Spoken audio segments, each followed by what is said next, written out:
Bienvenidos a Casa de Oración Encuentro con Yeshua, un espacio para transmitir la Dabar de Yud-Heh-Vav-Heh a su pueblo Israel.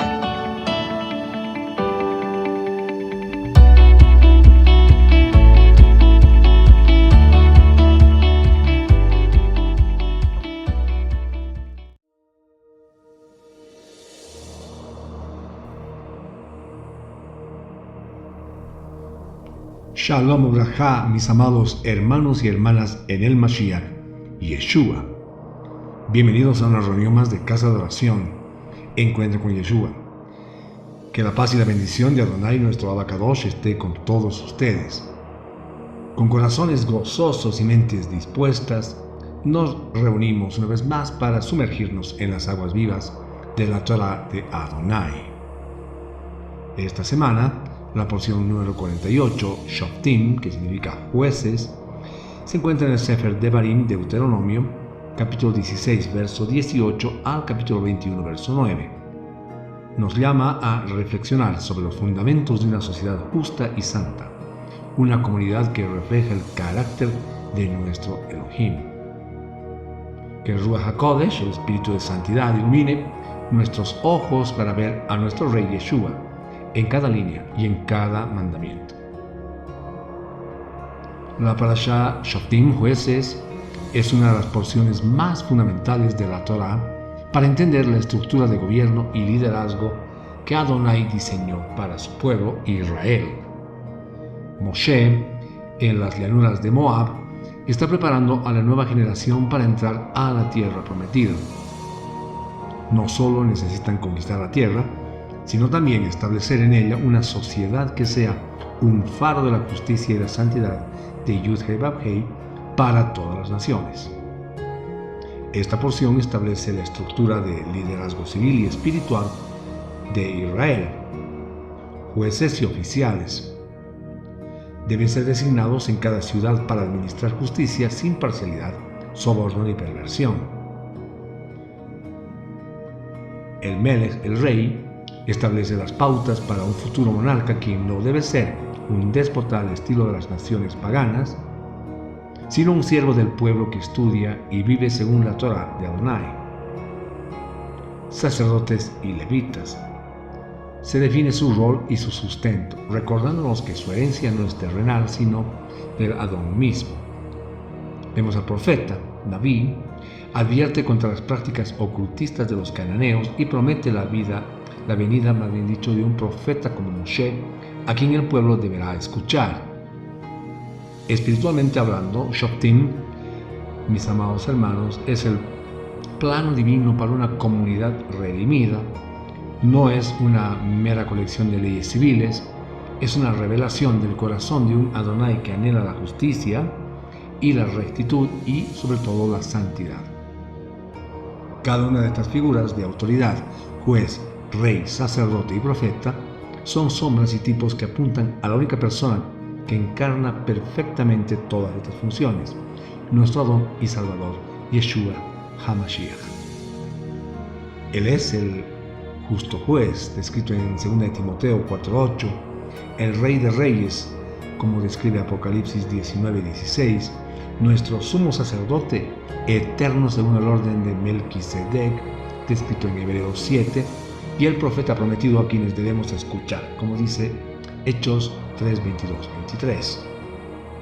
Shoftim, por lo tanto, mis hermanos, no es solo una historia antigua, es una profecía viviente del reino de nuestro Mashiach, Yeshua.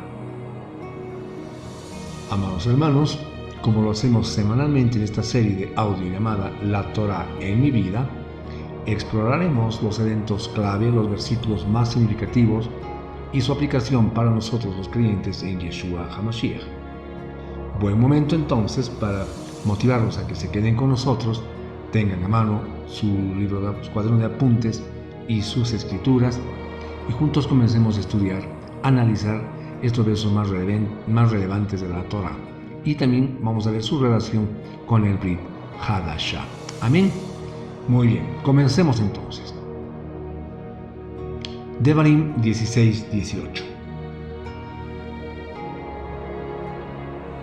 Y dice: ustedes nombrarán jueces y oficiales para todas las puertas en las ciudades que Adonai su Elohim les está dando, tribu por tribu, y ellos juzgarán al pueblo con juicio recto.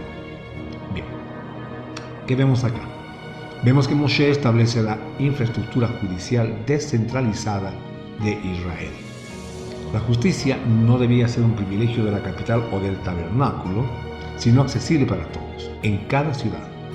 Este mandato subraya que la santidad de Israel no se limitaba a los rituales, sino que debía impregnar cada aspecto de la vida civil, ¿verdad? La justicia, mis amados hermanos, es un pilar fundamental de la santidad comunitaria. Yeshua nos enseña que el justo juicio comienza en el corazón, ¿verdad? Acompáñame a leer Mateo 7, 1, 2, que dice en estos versos, dice: no juzgues para que no seas juzgado, porque de la forma que juzgas a otros, serás juzgado, con la misma medida en que mides a otros, serás medido. ¿Amén? Entonces vemos que Él no anula el juicio, sino que lo eleva a un estándar de misericordia y autoevaluación, ¿verdad? Por su parte, el Rab Shaul, el apóstol Pablo, instruye a la comunidad de creyentes en Corinto a nombrar jueces de entre ellos para resolver disputas internas en lugar de acudir a tribunales paganos, ¿verdad? Pueden revisar acá 1 Corintios 6, versos 1 al 5, demostrando de esta forma la vigencia de este principio dentro del cuerpo de nuestro Mashiach. Yusei Babhei, mis hermanos, es un Adonai de orden y de justicia. Su deseo no es el caos, sino una sociedad estructurada donde los débiles son protegidos y la verdad prevalece. Él delega su autoridad a seres humanos, llamándolos a reflejar su carácter justo.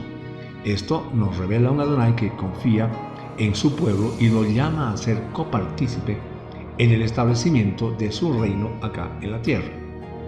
Devarim 16, 20. Justicia, solo justicia perseguirán, para que vivan y hereden la tierra que Adonai su Elohim les está dando.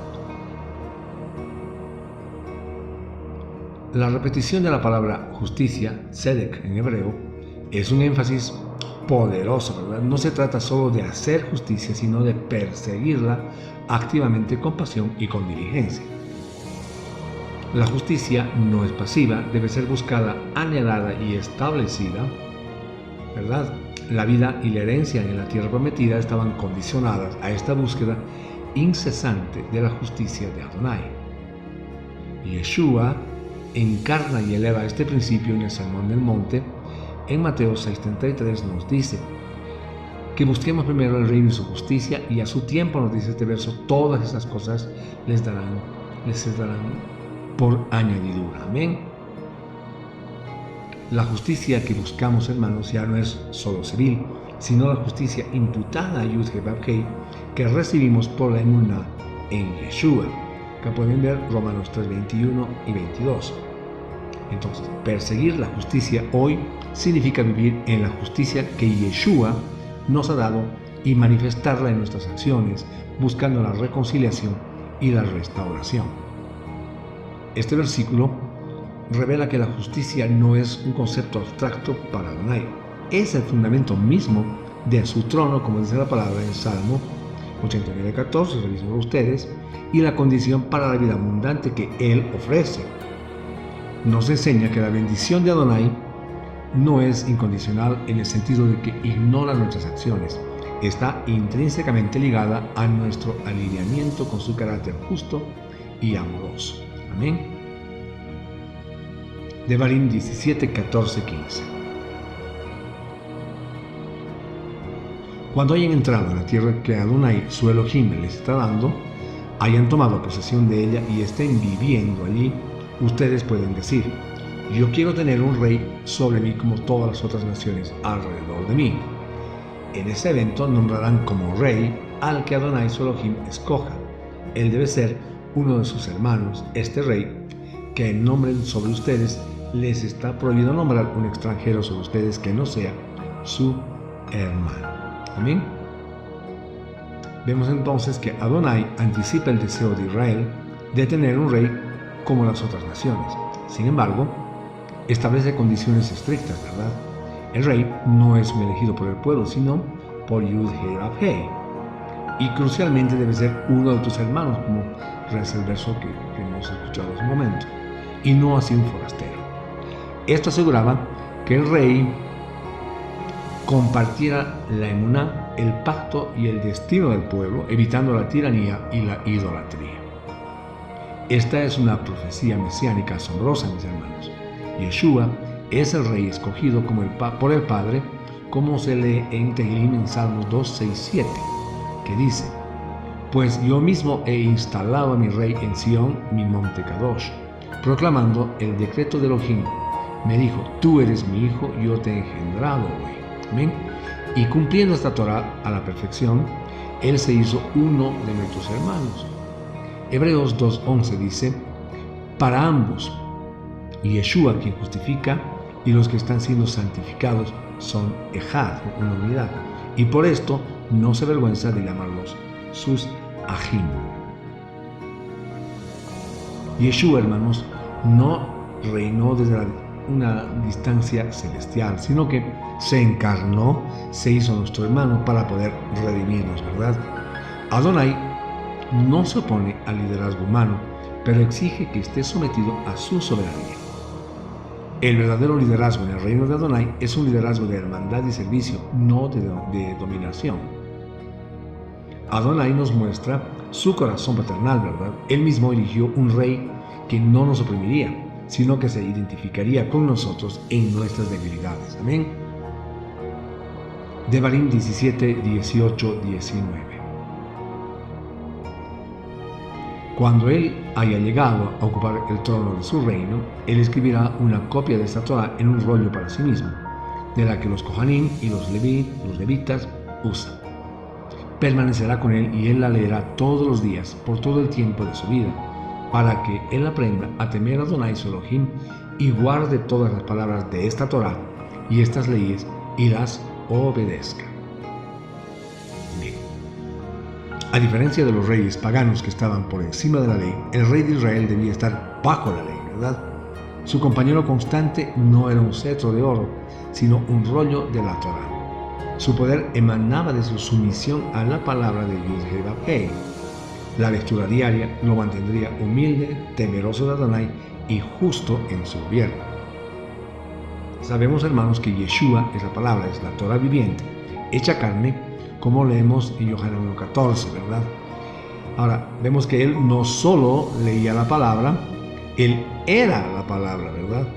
Vivió en perfecta obediencia y sumisión a la voluntad del Padre, como está escrito en las Escrituras.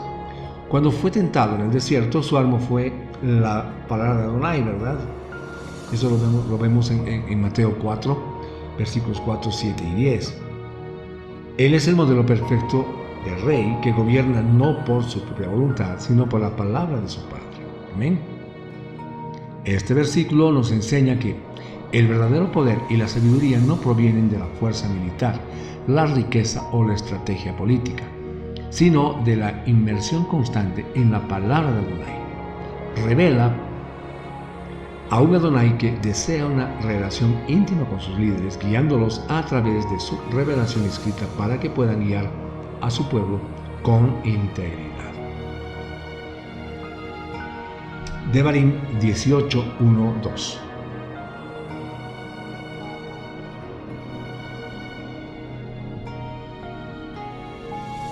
Los Kohanim, los sacerdotes que son levitas, y ciertamente toda la tribu de Leví, no tendrán parte o herencia con Israel. En cambio, su sustento vendrá de la comida ofrecida por fuego a Adonai y de cualquier otra cosa que venga a ser de él.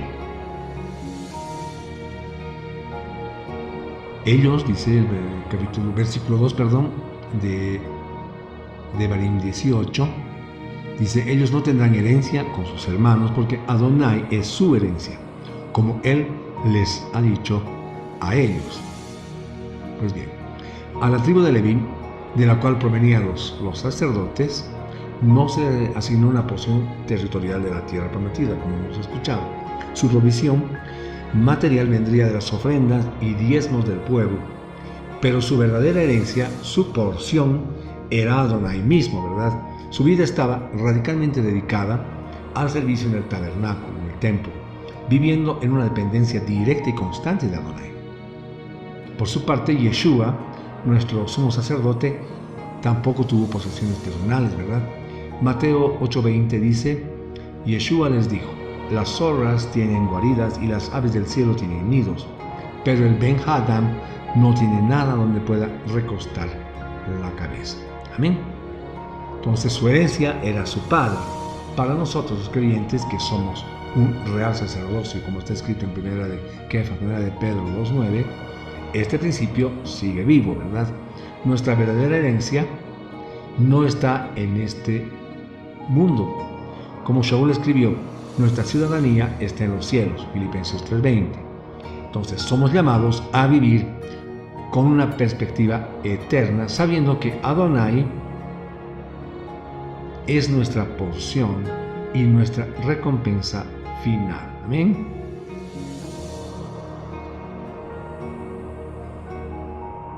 Adonai, hermanos, se revela a sí mismo como la posesión más valiosa. Él es mejor que la tierra, que el oro o cualquier seguridad material. Llama a un pueblo apartado cuya satisfacción y seguridad no se encuentren en las cosas de este mundo, sino en su presencia. Esto nos enseña sobre la naturaleza de la verdadera riqueza espiritual. Amén. Devarim 18:3-5. Los Kohanim tendrán el derecho de recibir del pueblo, de aquellos ofreciendo sacrificios, sea buey u oveja, la espaldilla, las papadas y el estómago. También les darán los primeros frutos de su grano, vino nuevo y aceite de oliva, y lo primero de la lana de sus ovejas. Porque Adonai su Elohim los ha escogido a él de todas las tribus de ustedes para que se levante y sirva en el nombre de Adonai, él y sus hijos para siempre. Amén. Bien. El sacerdocio levítico no era una vocación autoelegida, sino un llamado divino y soberano. Adonai escogió a la tribu de Leví y a la familia de Aarón para una función específica y perpetua: estar de pie ante él y ministrar en su nombre. ¿Amén? Esto implicaba mediación, enseñanza y servicio sacrificial. En el Brit Hadashah, en el Pacto Renovado, en el libro de los Hebreos, capítulo 5, versos 4 y 5, aplica este principio de elección divina directamente a Yeshua y dice: y nadie puede tomar este honor por sí mismo excepto el llamado por Adonai, así como lo fue Aarón. Así que tampoco el Mashiach se autoproclamó a sí mismo como Kohen Gadol no levítico, sino quien le invistió con ese oficio le dijo: tú eres mi hijo, yo te he engendrado hoy. Amén. Entonces, Yeshua es el sacerdote escogido por el Padre, y por medio de él nosotros también hemos sido escogidos para ministrar en su nombre, ofreciendo sacrificios espirituales de alabanza y buenas obras, como dice Hebreos 13, 15, 16. El servicio a Yud-Heh-Vav-Hei no es una iniciativa humana, sino una respuesta a su elección soberana, ¿verdad? Y llena de gracia. Él no solo nos salva, sino que nos llama a un propósito mayor. Ser escogido, mis hermanos, para ministrar, revela que nuestra relación con Adonai no es pasiva, ¿verdad? Implica un servicio activo, representando su nombre y su carácter en todo el mundo. Amén. Devarim 18:9. Cuando ustedes entren en la tierra que Adonai, su Elohim, les está dando, no aprenderán a seguir las prácticas abominables de aquellas naciones. Es interesante este verso. Israel estaba a punto de entrar en Canaán, una tierra saturada de prácticas paganas, idólatras y ocultistas, como la adivinación, la hechicería, la consulta de los muertos, etcétera, etcétera. Entonces vemos que este es un mandato, por decir algo, profiláctico, ¿no? La santidad de Israel requería una separación radical de las fuentes de sabiduría y poder espiritual del mundo. Buscar guía o poder fuera de Yud-Heh-Vav-Hei era una traición al pacto. El Brit Hadashah es igualmente claro sobre la incompatibilidad entre la luz y las tinieblas. Shaul pregunta retóricamente en 2 Corintios 6:15: ¿qué armonía puede haber entre el Mashiach y Belial? ¿Qué es lo que un creyente tiene en común con un incrédulo? En Hechos 19:19, los nuevos creyentes en Éfeso, que antes practicaban la magia, quemaron públicamente sus libros de hechizos, demostrando una ruptura total con su pasado ocultista, ¿verdad? Hoy, las abominaciones pueden tomar formas más sutiles, mis hermanos. Horóscopos, nueva era, materialismo o cualquier ideología que reemplace a Yud-Hei Vav-Hei como la fuente de verdad y propósito. Adonai se revela como un Elohim celoso, pero en el sentido positivo de proteger la relación de pacto. Amén. Él es la única fuente de vida, verdad y poder. Cualquier intento de acceder al conocimiento o poder espiritual a través de otros medios es una afrenta a su soberanía y una puerta abierta a la influencia demoníaca, ¿verdad? Él nos protege de esas prácticas no para limitarnos, sino porque nos ama y sabe que conducen a la esclavitud y a la destrucción. Deuteronomio Devarim 18:13. Ustedes serán de corazón puro, tamim, con Adonai su Elohim. La palabra hebrea tamim, que significa completo, íntegro, sin mancha, intachable, ¿no?, es la misma palabra usada para describir un sacrificio sin defecto. En ese contexto, ser tamim es la antítesis de la dualidad de aquellos que consultan a Adonai, ¿verdad?, pero también consultan a los adivinos. Significa una lealtad y una devoción total, sin divisiones a Yud-Hei Vav-Hei, ¿verdad? Y Yeshua eleva este estándar en Mateo 5:48 cuando nos dice: sed pues, dice este verso, vosotros perfectos. En griego, teleioi, que equivale a tamim. Entonces continúa diciendo este verso: como vuestro Padre que está en los cielos es perfecto. Amén. Esta perfección, mis amados hermanos, no es una impecabilidad sin pecado lograda por nuestros esfuerzos, lo cual es imposible. Más bien, es una madurez e integridad de corazón que es posible solo a través de la obra santificadora del Ruach HaKodesh, gracias al sacrificio perfecto, también de Yeshua, el Cordero de Adonai, sin mancha, ¿verdad? Como está escrito en 1 de Pedro 1:19. El deseo de Adonai para su pueblo es la integridad total. Él no quiere una parte de nuestro corazón, sino todo nuestro corazón. Todo. Este llamado a la perfección no es para condenarnos por nuestras fallas, sino para darnos una meta gloriosa: reflejar el carácter de nuestro Padre Celestial. Es un llamado a vivir una vida de devoción unificada, donde cada área está rendida a su señorío. Amén. Devarim 18:15.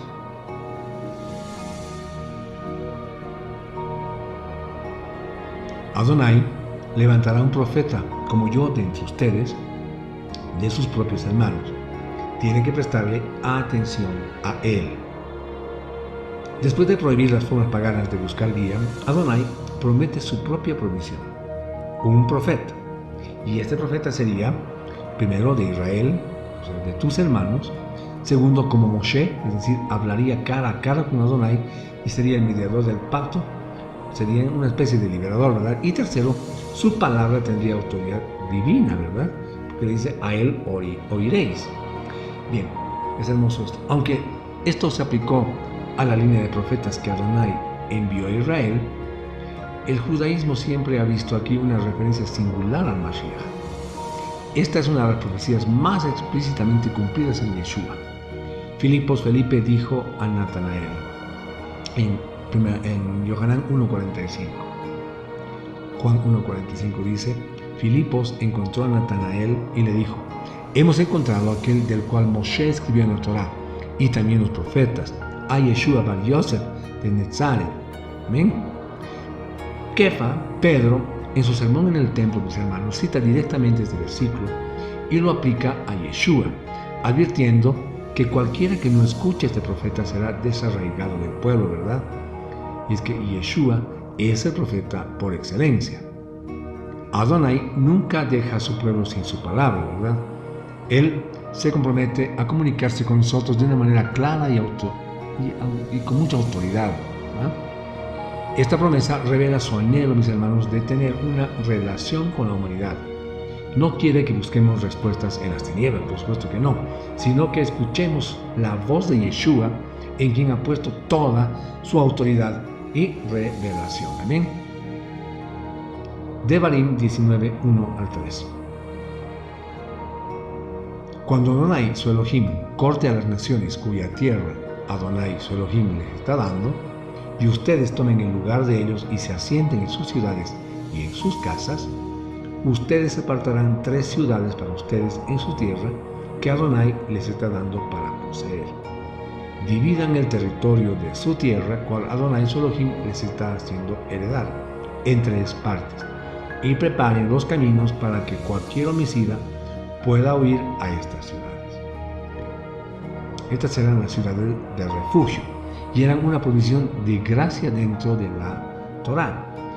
Protegían a la persona que había matado a otra accidentalmente, es decir, con un homicidio involuntario, del vengador de la sangre, ¿verdad? Estas ciudades, con caminos bien mantenidos y accesibles, eran un santuario donde se podía encontrar seguridad hasta que se celebrara un juicio justo. ¿Bien? Las ciudades de refugio son un tipo hermoso de Yeshua, mis hermanos. Todos nosotros, por nuestro pecado, estábamos bajo una sentencia de muerte, ¿verdad? Como dice Romanos 6:23. La ley nos condena, pero en Yeshua encontramos nuestro refugio, ¿verdad? Hebreos 6:18 habla con nosotros y dice que hemos acudido para asirnos de la esperanza puesta delante de nosotros, ¿verdad? Es decir, Yeshua es nuestro lugar seguro, mis hermanos, nuestro santuario, donde el vengador, es decir, la justa consecuencia del pecado y la acusación del enemigo, no puede tocarnos. En él ya no hay condenación, como nos dice Romanos 8:1. Este mandato, hermanos, revela la misericordia de Adonai entretejida con su justicia.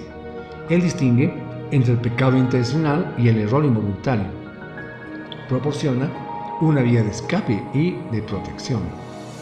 Esto nos demuestra que, aunque Adonai es santo y odia el pecado, su corazón siempre está inclinado a proveer un camino de redención y gracia para aquellos que lo buscan, ¿verdad?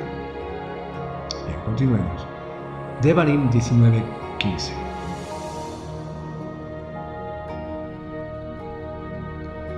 Un testigo solamente no será suficiente para condenar a una persona de ninguna ofensa o pecado de cualquier tipo.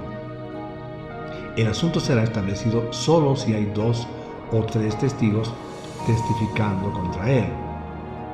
Este principio es una piedra angular de la jurisprudencia bíblica, diseñado para proteger a los inocentes de acusaciones falsas o maliciosas.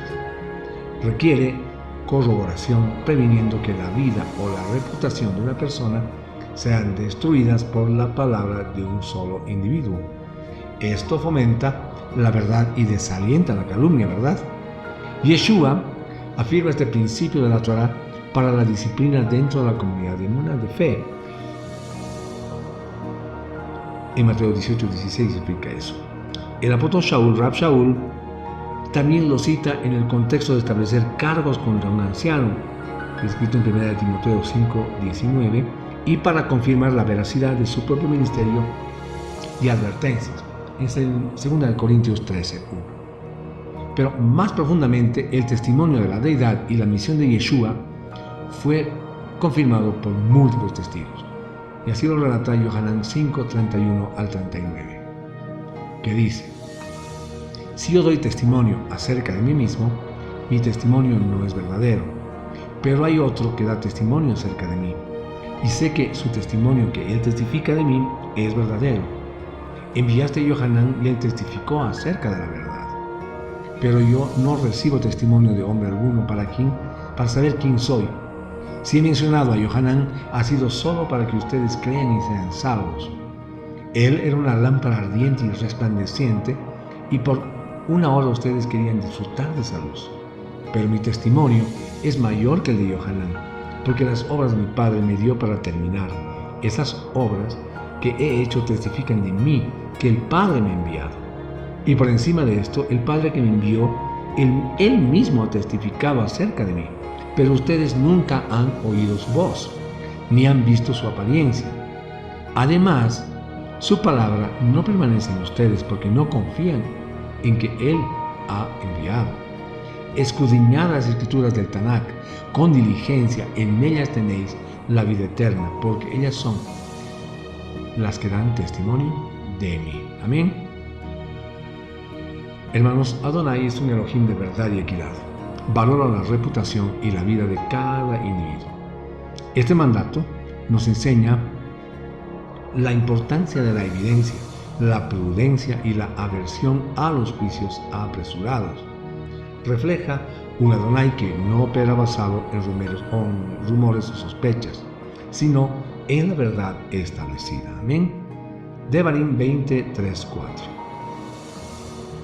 Él debe decirles: escucha Israel, Shema Israel, ustedes están al ir a la batalla contra sus enemigos. Que el corazón de ustedes no desmaye y no tenga temor. No estén alarmados ni asustados por ellos, porque Adonai su Elohim va con ustedes para pelear de su parte contra sus enemigos y para darles la victoria. Amén. Entonces vemos que antes de entrar en la batalla, el sacerdote debía recordar al ejército de Israel que su verdadera fuerza no residía en su número o habilidad militar, sino en la presencia de Yud, Hei, Vav, Hei. No luchaban solos, luchaban con el Creador del universo a su lado. Qué hermoso, ¿verdad? Esta era la fuente de su valor y la garantía de su victoria. Amén. Para los creyentes en Yeshua, nuestra batalla no es contra sangre y carne, sino contra principados, contra potestades, contra los gobernadores de las tinieblas de este siglo, como leemos en Efesios 6:12, ¿verdad? Yeshua, nuestro Immanuel, Elohim con nosotros, es quien va delante de nosotros en esta batalla espiritual. Su victoria en la cruz y la resurrección es nuestra victoria.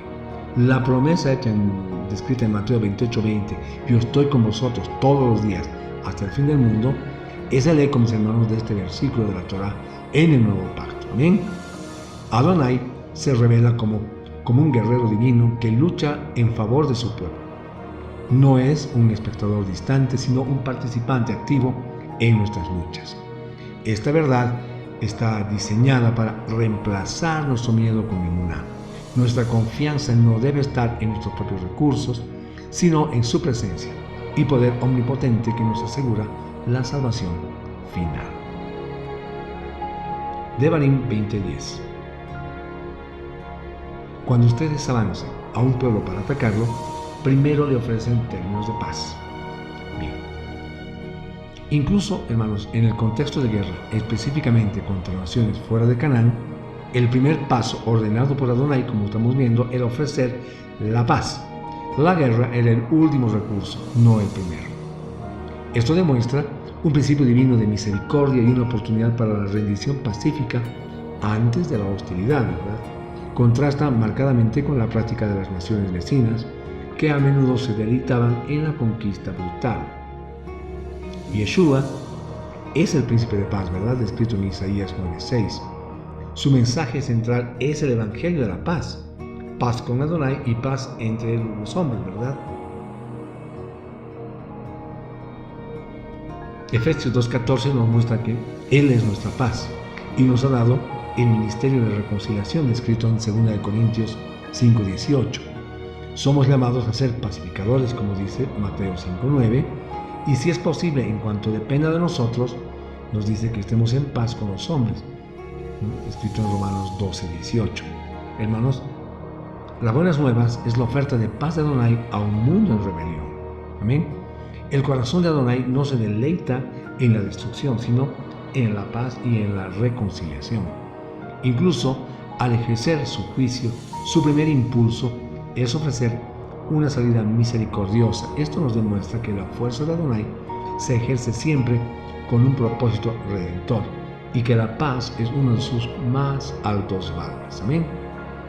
Devarim 21:8. Adonai, sé misericordioso hacia tu pueblo Israel, a quien redimiste. No permitas que sangre inocente sea derramada entre tu pueblo Israel, y ellos serán expiados por este derramamiento de sangre. Amén.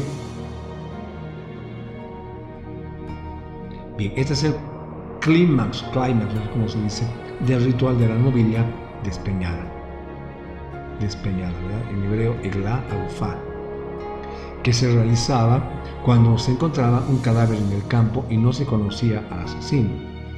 Los ancianos de la ciudad más cercana realizaban este rito y esta oración para declarar su inocencia y pedir a Yud-Heh-Vav-Heh que eliminara la culpa de sangre inocente en la tierra.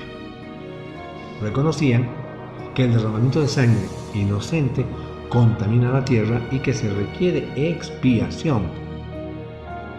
Este ritual apunta proféticamente a la expiación definitiva necesaria por el derramamiento de sangre más inocente de todos, ¿verdad? ¿Cuál era la de Yeshua, nuestro Mashiach? La tierra entera era culpable. En el madero, Yeshua se convirtió en nuestro sacrificio expiatorio, ¿verdad? La sangre de Yeshua que nos limpia de todo pecado, como dice primera de Yohanan 1:7. La oración de los ancianos, no pongas la culpa de sangre inocente, encuentra su respuesta final, mis hermanos, no en el sacrificio de un animal, sino en el Cordero de Adonai, ¿verdad? Cuya sangre fue derramada para redimir a todo su pueblo Israel, judíos y gentiles unidos en él, y limpiar la tierra de la culpa del pecado. Yud-Heh-Vav-Heh es un Adonai santo que toma el derramamiento de sangre inocente con una seriedad infinita. El pecado tiene consecuencias reales que contaminan no solo a los individuos, sino a la comunidad y a toda la tierra. Sin embargo, en su infinita misericordia, Él mismo provee el medio para la expiación y la purificación. Este pasaje nos muestra la profunda necesidad humana de expiación y la gloriosa provisión de Adonai para esa necesidad. Amén. Amén.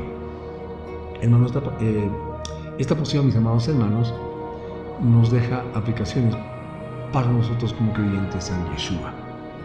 Lo primero que vemos siempre es que debemos fortalecer nuestra emuná, fortalecer nuestra confianza en Yeshua como el Mashiach prometido. Eso es central cuando estamos estudiando esta porción Shoftim.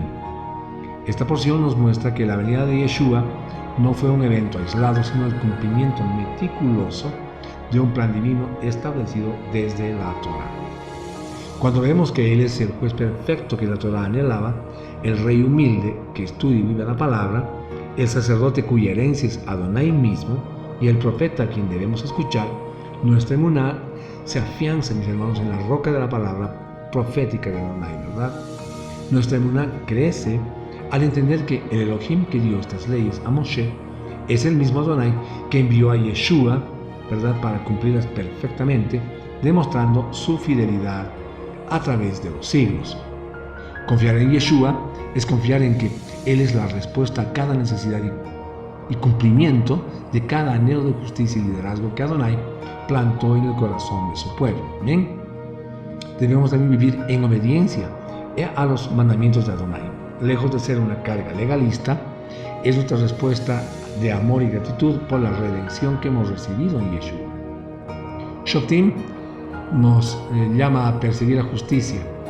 En la práctica, esto significa examinar nuestras vidas y cuestionarnos. ¿Somos justos en nuestros negocios? ¿Somos imparciales en nuestras relaciones? ¿Hablamos con verdad y evitamos el chisme, es decir, falso testimonio? ¿Buscamos la paz activamente? Obedecer, mis hermanos, no es ganar la salvación, sino vivir como el pueblo salvado que somos.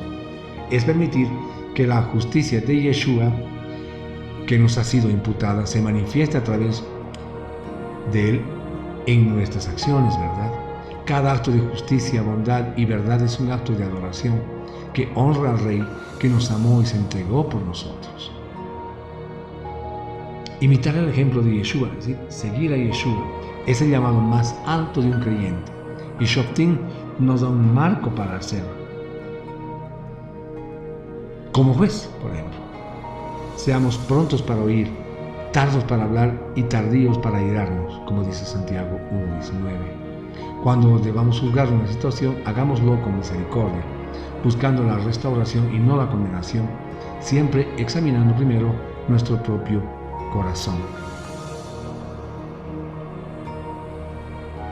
Como Rey, sometamos nuestra voluntad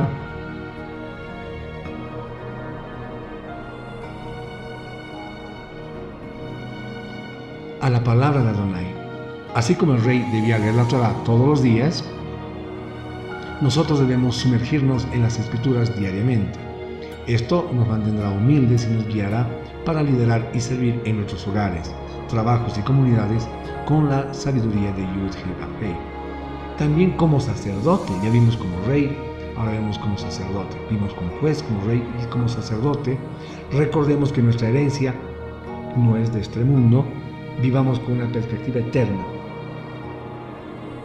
dedicando nuestras vidas como un sacrificio vivo, santo y agradable a Adonai, como dice Romanos 12:1, ¿verdad? Intercediendo por los demás y sirviendo en su nombre. También como profeta, escuchemos atentamente la voz de Yeshua a través de su palabra y su ruaj. Rechacemos las voces del mundo, es decir, las abominaciones modernas de la codicia, el egoísmo, las ideologías humanistas, y seamos más bien tamim, completos, íntegros, tzadiks en nuestra devoción a Él. Hermanos, la Parashá Shoftim es mucho más que un antiguo código legal. Es una visión del reino de Adonai. Es el diseño de Adonai para una sociedad que funcione bajo su autoridad, reflejando su carácter de justicia, misericordia y santidad. Cada institución y cada ley apunta hacia su cumplimiento final y perfecto en la persona y obra de Yeshua HaMashiach. Él es el juez, rey sacerdote y profeta que Israel y el mundo necesitan. Como sus seguidores, somos llamados a ser ciudadanos de ese reino, aquí y ahora, ¿verdad? Estamos llamados a vivir según sus principios, a ser embajadores de la justicia y la paz de nuestro rey. Esta porción nos invita a vivir en santa expectativa de su retorno, cuando Él establecerá su reino en plenitud, juzgará al mundo con justicia y reinará para siempre. Que nuestro estudio de Shoftim nos inspire, amados hermanos, a participar activamente en la construcción de su reino, buscando justicia, amando la misericordia y caminando humildemente con nuestro Adonai Yeshua HaMashiach. Amén. Oremos. Avinu Shebashamayim, Padre nuestro que estás en los cielos, te bendecimos y te damos gracias por el regalo inestimable de tu Torá, tu palabra viva que es lámpara a nuestros pies y lumbrera a nuestro camino. Gracias, Adonai, por la riqueza de la Parashá Shoftim, que nos enseña sobre tu justicia perfecta y tu anhelo de un pueblo santo. Te agradecemos, Abba, por las infinitas bendiciones que derramas sobre nosotros cada día, por la salud que nos permite servirte, por el trabajo que provee para nuestras necesidades, por la familia que nos enseña a amar, Padre amado, y por la prosperidad de espíritu de Ruach que encontramos solamente en ti, amado Yeshua. Gracias sobre todo por estar en nuestras vidas. Gracias porque en ti vemos al juez justo, al Rey de Reyes, a nuestro sumo sacerdote eterno y al profeta fiel. Gracias porque en tu sangre encontramos expiación y en tu vida encontramos nuestro modelo a seguir. Abba, te pedimos que selles estas verdades en nuestros corazones. Ayúdanos a perseguir la justicia en todo lo que hacemos, a someternos al señorío de nuestro Rey Yeshua y a vivir vidas íntegras y santas delante de ti. Que nuestros corazones se rindan completamente a ti. Capacítanos por tu Ruach HaKodesh para hacer luz en este mundo, reflejando tu amor y tu verdad. Ahora te pedimos que selles estas palabras en nuestros corazones. No permitas que seamos oidores olvidadizos. Danos fuerza para arrancar toda raíz de incredulidad y para caminar en una emuná obediente y valiente. Que vivamos cada día en santidad y expectativa, anhelando el día en que toda rodilla se doblará y toda lengua confesará que tú eres Yeshua HaMashiach, el Adón. Que nuestras vidas sean un cántico de gozo para ti, un pozo de bendición para otros y un testimonio del poder transformador de nuestro Mashiach Yeshua. Esperamos con anhelo el día de tu regreso, pero hasta entonces capacítanos Te pedimos eso para construir tu reino aquí en la tierra. Te pedimos también por la paz de Jerusalén y por la salvación de todo Israel esparcido por el mundo. Que tu reino venga y tu voluntad sea hecha en la tierra como en el cielo, y que podamos ser, encontrados fieles como la novia tuya, preparados para tu gloriosa venida. Te lo pedimos todo esto, confiando en tu bondad y en tu gracia. Beshem Yeshua HaMashiach, en el nombre de Yeshua nuestro Mesías. Amén ve amén.